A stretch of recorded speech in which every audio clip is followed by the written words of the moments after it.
kembali ketemu di Nescafe. Baru-baru ini ada video yang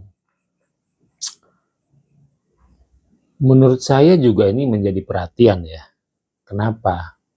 Ada sekitar 50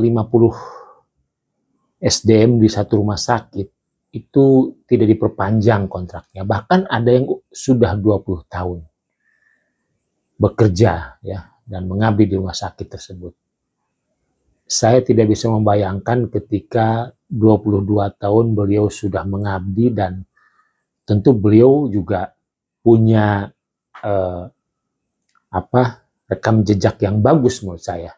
Karena dari video yang viral itu dia mengatakan bahwa dia tidak punya salah apa-apa.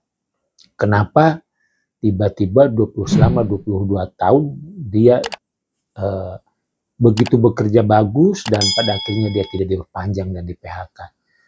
Sungguh ngeri menurut saya. Ini salah satu contoh memang di mana ketidakberpihakan ya penguasa terhadap nakes.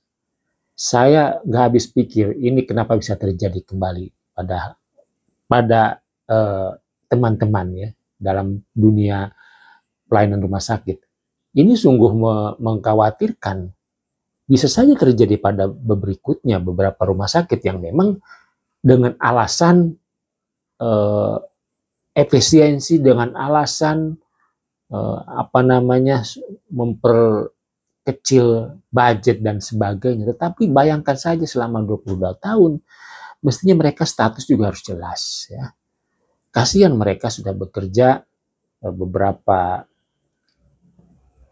dekade, beberapa tahun yang sebetulnya mereka bervariasi jenjang karirnya, tetapi begitu mudahnya mereka dicampakkan begitu saja. Ini peristiwa demi peristiwa, PHK demi PHK terhadap nakes ini luar biasa menurut saya.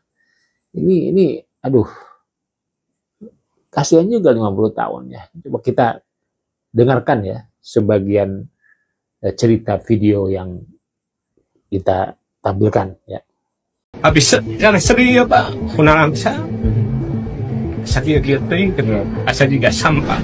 Sebanyak 56 pegawai RSUD Dr. Soekarjo Kota Tasikmalaya, Jawa Barat menerima kado hadiah akhir tahun yang sangat pahit. Pasalnya, pihak rumah sakit tidak memperpanjang kontrak kerja puluhan pegawai non-ASN tersebut. Mereka pun murka.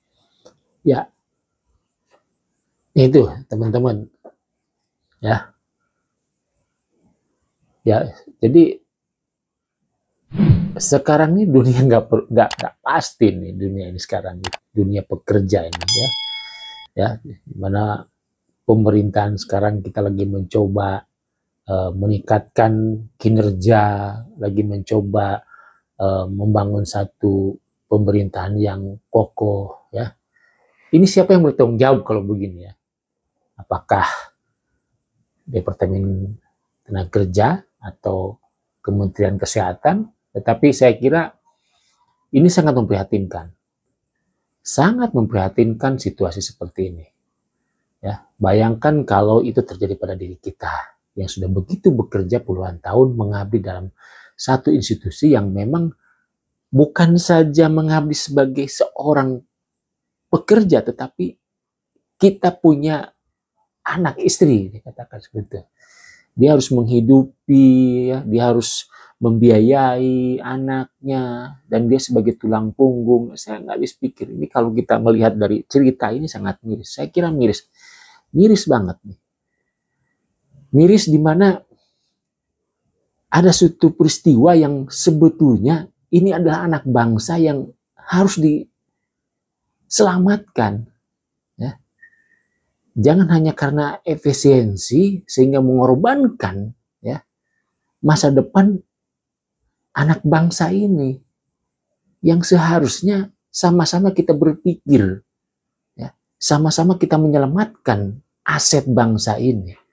Bukan saja kita berbicara soal sosok si bapak itu, tapi bagaimana bapak itu menghidupi anak istrinya. Itu kita bercerita baru satu orang, ya. Baru bercerita satu si bapak itu. Coba kita bayangkan kalau 50 orang itu, atau bayangkan saja kita di Indonesia ini sering terjadi seperti itu. Ini kan miris. Sangat miris, ya. Di mana pemerintahan sekarang ini lagi gencar-gencarnya, ya, untuk membangun satu sektor SDM dan pekerja yang memang meningkatkan taraf hidup. Tapi satu sisi ada satu kelompok atau satu golongan atau orang yang memang ternyata hidupnya selama 22 tahun ya drastis di PHK. Ya, ini saya kira teman-teman di dunia nakes ya, ini juga harus menjadi perhatian ya. Saya selalu sharing pada teman-teman, jangan pernah merasa bangga dengan satu pekerjaan ya. Karena situasi ini sekarang juga nggak memungkinkan, nggak berpihak pada kita ya. Apalagi kita sudah ya melewati masa COVID yang kemarin, dan badai COVID itu juga meluluhlantahkan semua ya pekerjaan, semua segi-segi kehidupan, dan itu tidak ada yang tahu peristiwa itu. Semua berbalik 90 derajat, semua berbalik ya, dan itu yang mestinya harus kita waspadai ya. Teman-teman nakes tetap semangat ya, tetap mencari pekerjaan ya. Kalau kita bisa entertainment ya, kita bisa menciptakan pekerjaan-pekerjaan di luar pekerjaan pokok, saya kira tidak apa-apa, karena perawat itu juga mempunyai entrepreneur yang luar biasa menurut saya ya. Tetap teman-teman semangat.